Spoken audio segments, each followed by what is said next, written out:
तर नमस्कार मित्रांनो, 5-6 दिवस झाला आपला व्हिडिओ नव्हते आले. कारण विषय असा होता की घरच्या शिव्या खाऊ खाऊ वैभव गोदमले चालला होता आता घर सोडून. नाही रे पोट्टव, मजाक करू राहिलो बरं. तर विषय असा आहे पोट्टव की सोमवारपासून वाघाचं कॉलेज चालू होऊ राहिलो, म्हणून आता वाघ अकोल्यातच रूम करून राहणार आहे. आणि या कॉलेजच्या नांदात माझे 5-6 दिवस व्हिडिओज नाही आले. पण जाऊ द्या, असं काही ना काही होतच राहते. मग प्रदीप दा आलता मला स्टँडवर नेऊन घालाले. मग लक्झरीची तर वाट पाहिली, पण लक्झरीचा काही मेळच नव्हता लागू राहिला. मग नाही इलाजानं मॅक्झिमोत बसलो. मग मॅक्झिमोतला धुळला माझ्या कॅमेरावर बसला होता, तर कॅमेरा पुसून काढला. फक्त कमेंटमध्ये कोणी म्हणू नका की मॅक्झिमो गाडी कचरा आहे म्हणून. ते सगळं जाऊ दे. मग सणांना पिरिरी मी डायरेक्ट अकोल्यात आलो. मग अकोल्यात उतरल्यावर मी मुत्रीच्या बाजूला उभं राहिलो. 15 मिनिटात तर माझ्या नाकातले सगळे केस गायब झाले. मग आपला प्रवीणदा आपल्याला स्पेशली ऑटो करून घ्यायला आलता. मग इकडे रोडवर मस्त गणपतीच्या मूर्त्या बनवणं चालू होत्या. मग रूमवर आलो. सगळ्यात पहिले रूम गिम चेक केली. मग घुसलो या रूमच्या संडास बाथरूम मध्ये. संडास बाथरूम तर एवढं डेंजर आहे पोट्ट्याव. डायरेक्ट इंग्लिश संडास आहे. नांद करते काय. मी म्हणलं यातनी आपला बजेट बसला तर बरं आहे, नाहीतर एका महिन्यातच रूम रिकामी करायला लागते. मग कोणाची तरी गादी आथरेल होती, त्याच्यावर मी माझे स्थान ग्रहण केलं. पण आमच्या दोघांच्या पोटात भाकर नाही, पण भाऊले फोनची चार्जिंग पाहिजे. मग घंट्याक भरानं मयुरदा आला, तर मयुरदा सोबत आलो आम्ही ग्राउंडवर. आणि सध्या उन्हाच्या ग्राउंडवर कोणीच नव्हतं, नाहीतर संध्याकाळी पाहिजे तर आरमान गर्दी राहते. आणि ग्राउंड एवढं मोठं होतं, मी जर एक चक्कर मारला तर माझी पुरी वल्ली व्हायची. पण हे पोरं कंटिन्यू 10-12 चक्कर मारतात. मग मस्त ग्राउंडवरून रूमवर आलो. आणि आजच्या दिवसच आम्हाला फक्त घरचा डबा आहे, नंतर तर मला माहिती आहे मेसचं पाणीच खा लागते.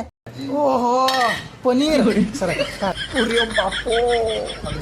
ओ बासमती चावल, घरचा डबा आहे आजच्या दिवस. मग आता जेवण तर झालं, पण आता आपले डेली ब्लॉग येतील का नाही ते मला बी माहित नाही. भैया आपका दिल जो देना होगा दो, वरना लाइक करो फॉलो करो.